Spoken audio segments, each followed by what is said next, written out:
Now to graph these spherical coordinates, that's what part B says to do. Our rho is like our three-dimensional radius in a way. It kind of just comes out from the center. And it can travel anywhere, but it comes out from the center.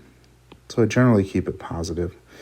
And this theta here is 116 degrees, and we dealt with that with the cylindrical coordinates. It's the same theta. So 116 degrees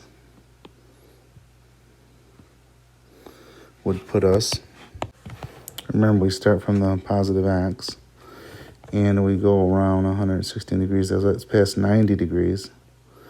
So it'll be about there. So it'll come out this way here, 116 degrees. And then it'll be our phi, which is 65 degrees, 65.9. Now remember here, our phi always starts from the upper z and actually goes downward. And the largest it can be is 180 degrees, which you see if I go all the way to the bottom, that's 180 degrees.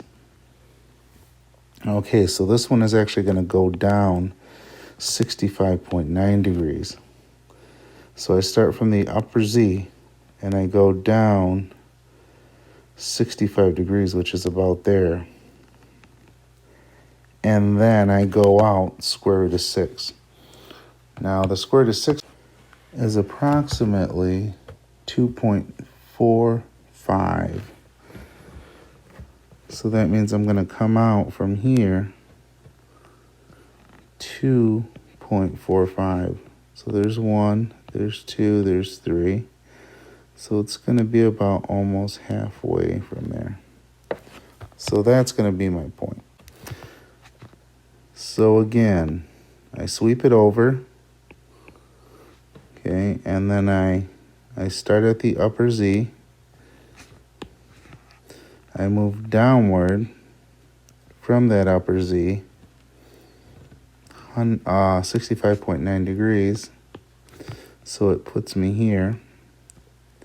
And I go out 2.4. So there's 3.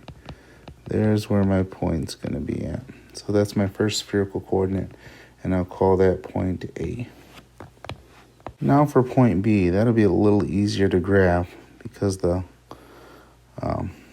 angles are a little easier to work with. So for this one, I get my theta to be 2 pi thirds. So that means it's going to go in this direction here. So 2 pi thirds is going to put me about there. That's what I'm going to end up with. Now again, I'm still coming down pi 4, so upper Z is where I start at for my phi here. My phi is this last constant here. So that means I'm going to go down pi 4ths. So that's going to actually be between these two, or this angle is what I'm talking about here, halfway between it. Okay, so if I drop this down, it would drop right there. Okay, just to get some perspective there. So then I'm going to have to go 4 square root of 2 out from the center, which is approximately 5.66. So 1, 2, 3, 4, 5, 6. So 5.65, so my point's going to be here. All right, so there's my point B.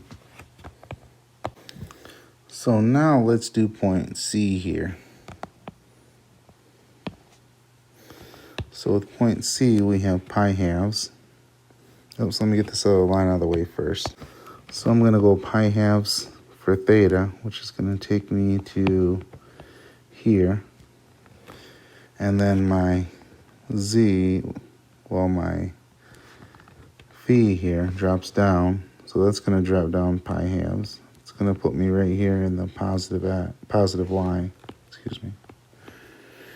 Okay, and then I'm supposed to go 3 out from there.